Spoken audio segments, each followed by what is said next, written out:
નમસ્કાર, શો ટાઈમમાં આપનું સ્વાગત છે। ભાવનગરના બોરતળાવ વિસ્તારમાં રહેતા યુવાનો પર ધોકા વડે હુમલો કરનાર 2 શખ્સની પોલીસે ધરપકડ કરી છે।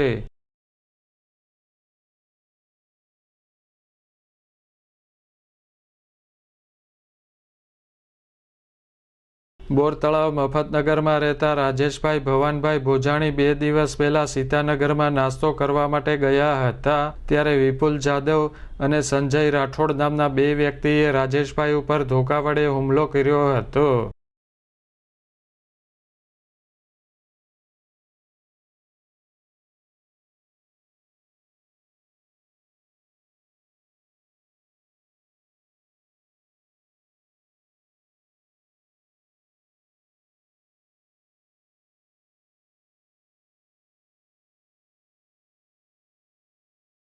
આ બનાવ અંગે બોરતળાવ પોલીસે ગુનો નોંધી હુમલો કરનાર બંને શખ્સની ધરપકડ કરી કાયદેસર કાર્યવાહી હાથ ધરી છે।